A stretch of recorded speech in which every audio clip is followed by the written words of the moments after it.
आज की ये कहानी बहुत नाजुक और जज्बाती है, मगर उसमें ज़िंदगी का एक बड़ा सबक छिपा है कि रिश्ते कितने कमज़ोर और मज़बूत दोनों हो सकते हैं। गलतियां हो जाती हैं मगर माफ़ी और समझ-बूझ से वो रिश्ते और भी गहरे हो जाते हैं। मेरा नाम उनिया है। मैं लाहौर की रहने वाली हूँ। उम्र 20 साल। लोग अक्सर कहते हैं कि मैं देखने में खूबसूरत हूँ। शायद इसी वजह से मोहल्ले के कुछ लड़के चुपके बातें करते रहते हैं, मगर मैंने कभी तवज्जो नहीं दी। घर में सिर्फ मैं, मेरा छोटा भाई आरो और अम्मी हैं। अम्मी स्कूल में टीचर हैं और दिन भर मसरूफ रहती हैं। हम दोनों भाई बहन कॉलेज जाते हैं। आरो मुझसे 3 साल छोटा है। हमेशा से बहुत सीधा सादा, पढ़ाई में अच्छा। मुझे बहुत मानता था। मुझे लगता था कि वो अभी भी बच्चा है। वो मुझे दीदी कहकर बुलाता, मेरी बात मानता, घर के कामों में मदद करता। हमारा रिश्ता बहुत प्यार भरा था।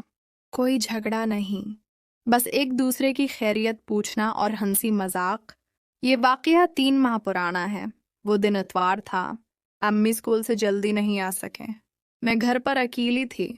कुछ करने का दिल नहीं कर रहा था। मोबाइल पर स्क्रॉल कर रही थी, कुछ वीडियोस देख रही थी। फिर थकावट हुई तो बिस्तर पर लेट गई और नींद आ गई। मुझे नहीं पता कब गहरी नींद में चली गई। अचानक आंख खुली तो महसूस हुआ कि कोई मेरे करीब बैठा है। पहले तो समझ नहीं आया कि क्या हो रहा है। दिल में एक अजीब सी घबराहट आई। मैंने आहिस्ता से आंखें खोलें तो देखा मेरा छोटा भाई आरो मेरे पास बैठा है। उसका चेहरा करीब था। मुझे यकीन नहीं हो रहा था। वो जो हमेशा मासूम और शरीफ लगता था, वो ऐसा कैसे कर सकता है। मेरा दिल बहुत तेज धड़कने लगा। मैं समझ नहीं पा रही थी कि क्या करूं। चीखों, डांटूं या चुप रहूं। गुस्सा नहीं आया, उलझन थी। खौफ था, मगर साथ ही ये भी सोच रही थी कि शायद ये कोई लम्हाती गलती है। शायद वो खुद भी नहीं जानता क्या कर रहा है। मैंने फैसला किया कि आंखें बंद रखूं और देखूं। कि क्या होता है। मैंने ड्रामा किया कि अभी भी सो रही हूँ। वो आहिस्ता आहिस्ता मुझे जगाने की कोशिश कर रहा था। उसकी आवाज में घबराहट थी, मगर वो रख नहीं रहा था। मेरे जहन में 1000 सवाल उठ रहे थे। ये मेरा वही भाई है जो मुझे बहन कहता था, जो मेरी हिफाजत करता था, जो मेरी बात मानता था। अचानक वो कैसे बदल गया? क्या उसने कभी मेरे बारे में ऐसे ख्यालात रखे थे, या ये सिर्फ एक गलत लम्हा है? मैं चुप रही, दिल की धड़कन तेज थी। अचानक घर का फोन बज उठा। अम्मी की कॉल थी। आरो फौरन घबराकर दूर हो गया। वो इतनी तेजी से उठा कि लगा उसे भी डर लग रहा है कि कहीं मैं जाग न जाऊं। इसने फोन उठाया। अम्मी पूछ रही थी कि तुम लोगों ने खाना खाया। वो जल्दी जल्दी जवाब देकर कॉल खत्म करके कमरे से निकल गया। मैं कुछ देर लेटी रही, सोचती रही कि अब क्या करूं। ये वही भाई था जिसे मैं मासूम समझती थी। क्या उससे बात करूं, डांटूं या खामोश रहूं? अगर बात की तो हमारा रिश्ता हमेशा के लिए बदल जाएगा। अगर नहीं की तो शायद ये दोबारा हो। दिल बहुत बेचैन हो गया।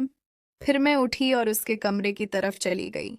उसका कमरा अलग था जहां वो पढ़ाई करता था। दरवाजा आधा खुला था।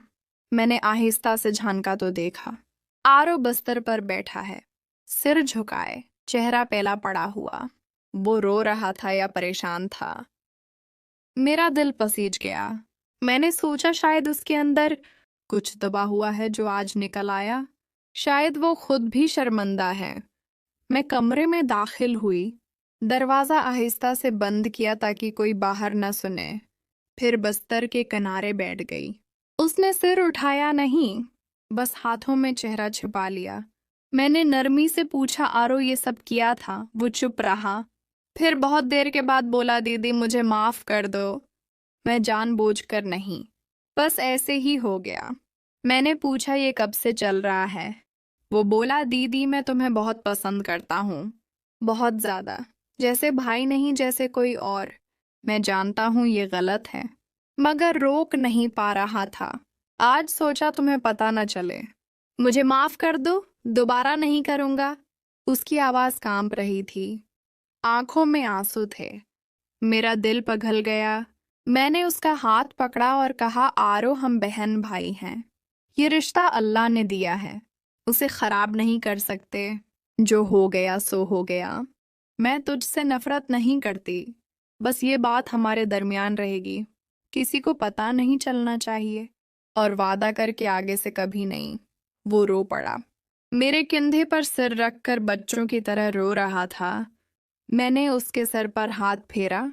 दिल में सुकून था कि मैंने उसे समझ लिया।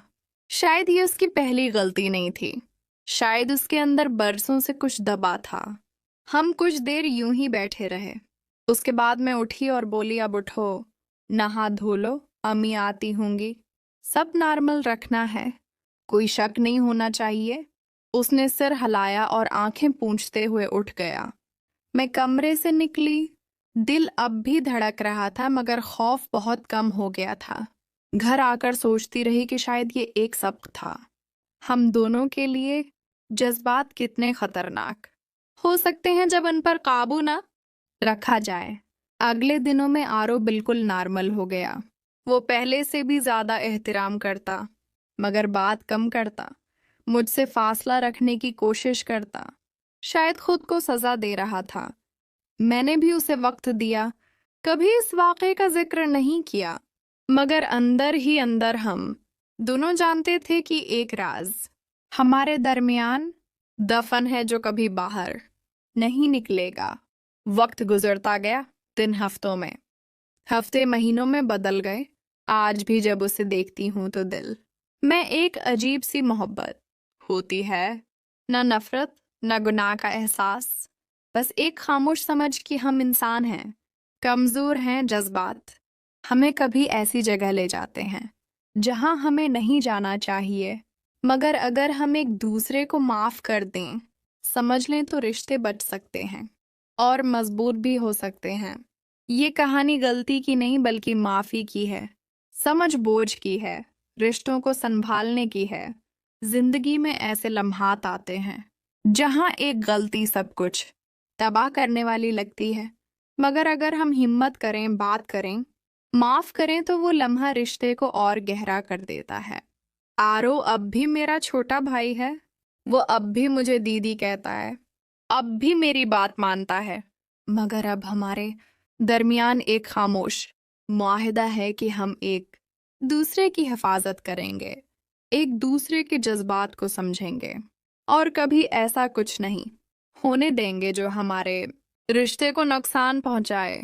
उम्मी को कुछ नहीं पता और कभी नहीं पता चलने देना, क्योंकि बाज राज रिश्तों को मजबूत बनाने के लिए राज ही रहने चाहिए।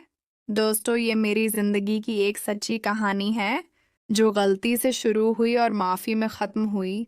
उम्मीद है आप उससे सीखेंगे कि रिश्तों की कदर करो, जज्बात पर काबू रखो, क्योंकि एक गलती सब कुछ तबाह कर सकती है, मगर माफी और समझ बुझ सब कुछ बचा सकती है।